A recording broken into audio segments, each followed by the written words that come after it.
are moments in life when a single whisper can change everything. When one sentence, spoken at exactly the right time, can mean the difference between life and death. This is my story. A story about the day I had to make a choice that went against every protocol, every rule I'd been taught.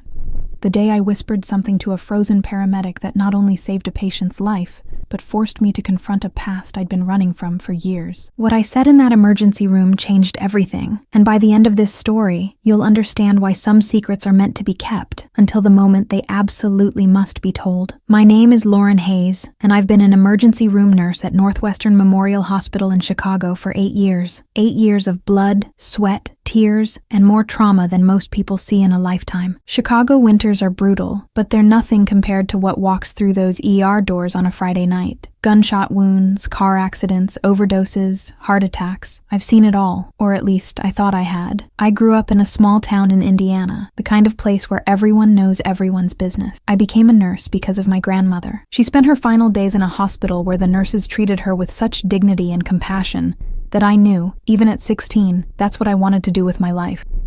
I wanted to be that person for someone else. Someone's grandmother, mother, daughter. Chicago was supposed to be a fresh start.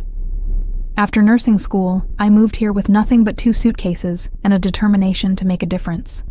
The city was overwhelming at first. The noise, the crowds, the sheer speed of everything. But the ER, that felt like home. Chaos I could understand. Pain I could help ease. In the emergency room, there's no time for small talk or politics. There's only the patient and the clock. If this story has already pulled you in, go ahead and subscribe to the channel now, because what comes next will surprise you even more. And I want to know, where are you watching this from? Drop a comment and let me know.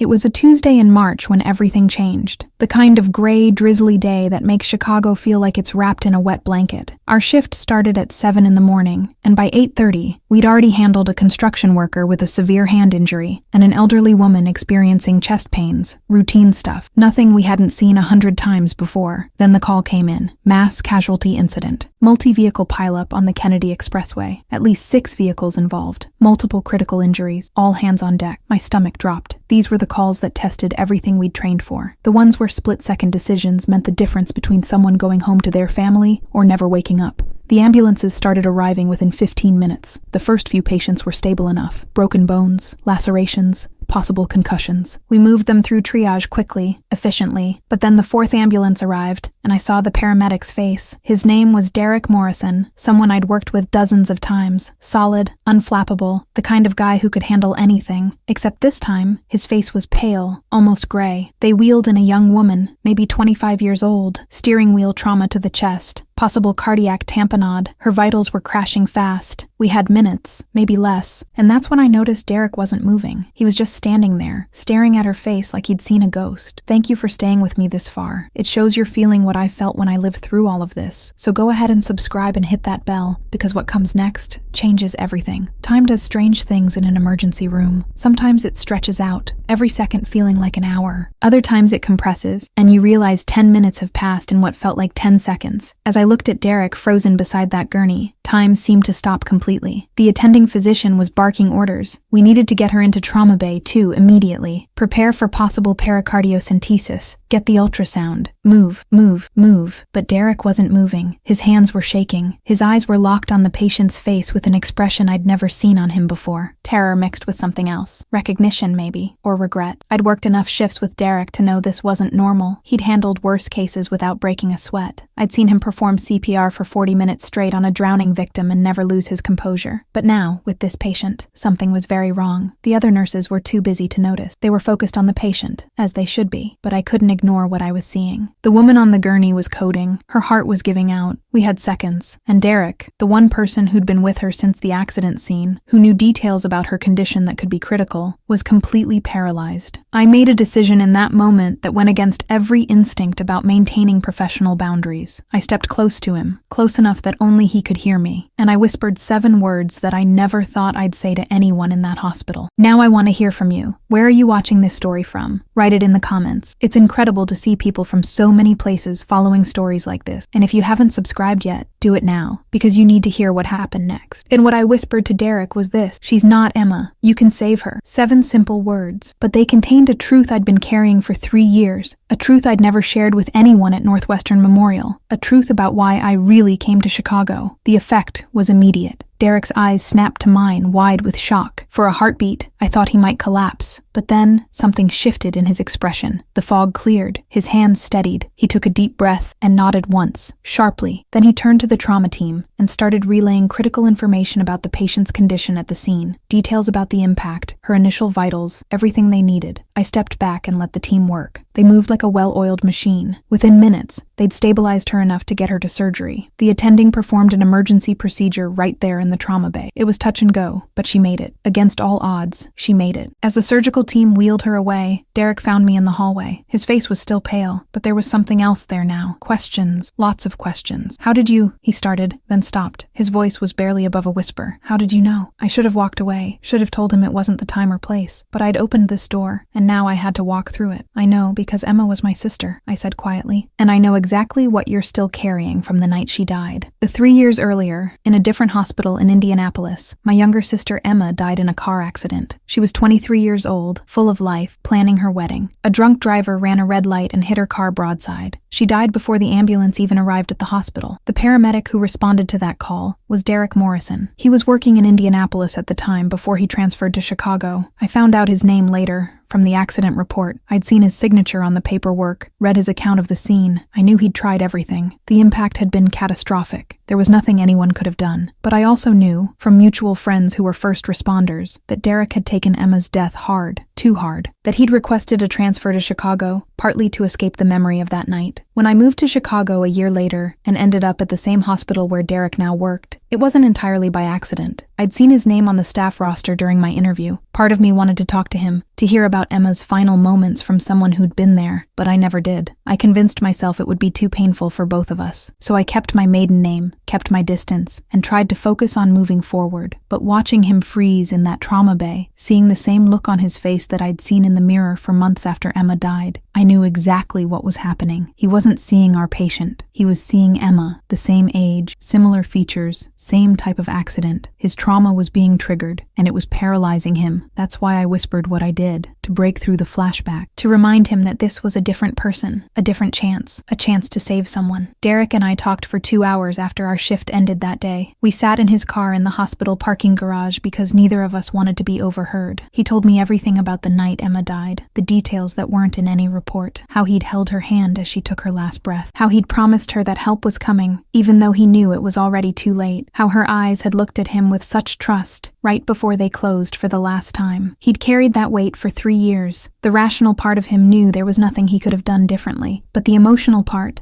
the part that made him become a paramedic in the first place, couldn't let it go.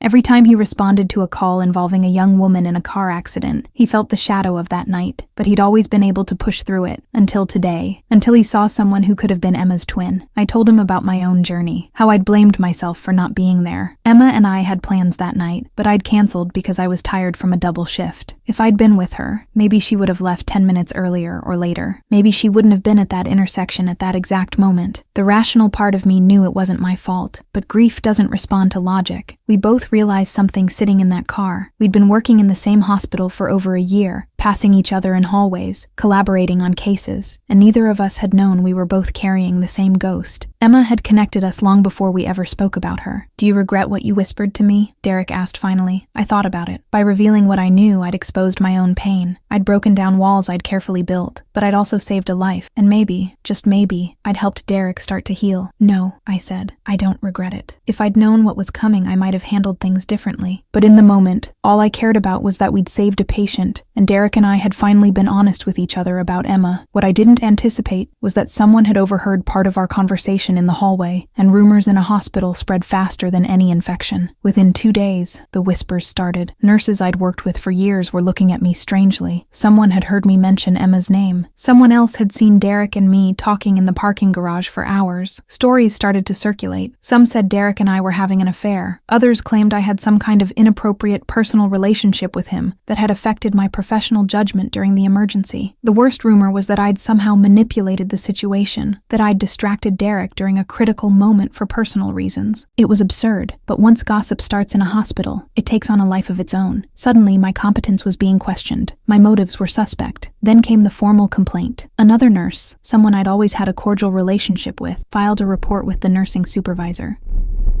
She claimed that my behavior during the emergency had been unprofessional and potentially dangerous, that I'd violated patient care protocols by engaging in a personal conversation with a paramedic during a critical situation. The complaint was vague enough to sound serious, without being specific enough to be easily disproven. I was called into a meeting with the nursing supervisor and the hospital's risk management team. They asked me to explain, in detail, what had happened that day, every action, every word, including what I'd whispered to Derek and why. I realized that I was going to have to reveal everything, the whole truth about Emma, about Derek, about why I'd come to Chicago in the first place. Everything I'd kept private for 3 years was about to become part of my employment record. The meeting room was small and sterile, with fluorescent lights that made everyone look slightly ill. There were 4 people across the table from me: the nursing supervisor, the head of risk management, a hospital administrator, and a representative from human resources. They had notebooks and pens ready. This was serious. This could cost me my job. I took a deep breath and told them everything. I explained who Emma was and how she died. I told them about Derek being the paramedic on her case in Indianapolis. I admitted that I'd known about this connection for over a year, but had never disclosed it because it had never affected my work. Until that day in March, when I saw Derek freeze and understood exactly why. The questions came fast. Why hadn't I disclosed this relationship earlier? Had I deliberately sought out a position at the same hospital as Derek? Had my personal feelings compromised patient care? I answered each one as honestly as I could. No, I hadn't disclosed it because it wasn't relevant to my job performance. Yes, I'd known Derek worked here when I applied, but the job itself was the right fit for my qualifications. And no, my actions hadn't compromised patient care. In fact, they'd facilitated it. The risk management head wasn't satisfied. "You whispered something personal to a paramedic during a medical emergency," he said, reading from notes. "That's a breach of professional conduct regardless of the outcome." I felt my hands clench under the table. "What I whispered saved time," I said, keeping my voice steady. Derek was experiencing a trauma response that was preventing him from doing his job. I recognized it because I'd experienced it myself. What I said to him broke through that response and allowed him to refocus on the patient. "Would you have preferred I stood by and watched while valuable seconds ticked away?" The room went silent. The nursing supervisor, who'd been my advocate for years, finally spoke. "The patient lived," she said quietly. And according to the trauma team's report, the information Derek provided after that moment was critical to her survival. The investigation lasted 2 weeks. 2 weeks of walking into work every day, not knowing if I'd be called in and terminated. 2 weeks of my colleagues either avoiding me or asking intrusive questions. 2 weeks of second-guessing every decision I'd made since Emma died. It was exhausting, but something unexpected happened during that time. Derek spoke up. He requested a meeting with the same committee that had questioned me. He told them his side of the story, holding nothing back. He explained his trauma response, his history with cases like Emma's, and how my intervention had quite literally saved him from a complete breakdown in the middle of a crisis. He also pointed out that in the year we'd worked together before that incident, there had never been any inappropriate behavior between us. We were colleagues, nothing more. The connection through Emma was tragic, but it wasn't something either of us had created or pursued. His testimony changed the tone of the investigation. The committee realized this wasn't a case of misconduct, but rather 2 professionals dealing with shared trauma in the context of a high-pressure medical emergency. The formal complaint was dismissed. My record remained clean, but the experience changed me. Derek and I started meeting for coffee once a week after that. Not romantic meetings, therapeutic ones. We talked about Emma, about the weight of carrying other people's lives in our hands, about the cost of being a first responder or an emergency room nurse. We both started seeing counselors who specialized in trauma. We learned that acknowledging our pain didn't make us weaker. It made us better at our jobs. Something else happened too. Derek and I became advocates for mental health support for medical professionals. We started speaking at hospital staff meetings about secondary trauma, about the importance of seeking help,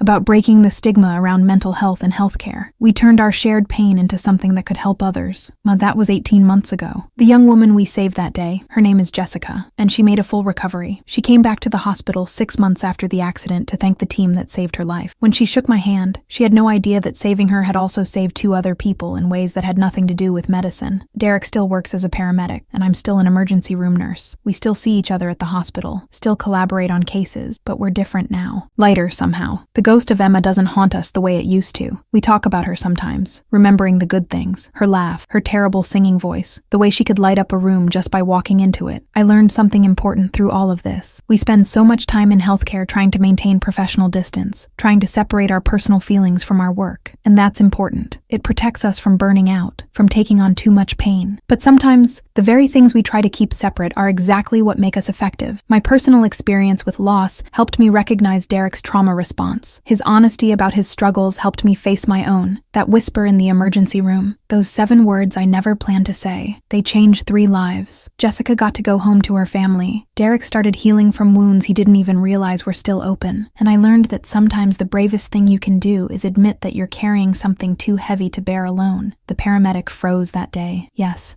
but only for a moment, because sometimes all we need is someone who understands our pain to whisper the truth we need to hear, that the past doesn't have to paralyze us, that we can save the person in front of us, even if we couldn't save the one we lost, that healing is possible, even when it feels impossible. So what do you think about this story? Would you have done the same thing in my position? Sometimes the most difficult decisions are the ones we make in a split second, trusting only our intuition and experience. Tell me in the comments, have you ever been through a situation where a single word or action completely changed the course of things? If this story touched you in any way, subscribe to the channel so you don't miss the next stories based on real cases from healthcare.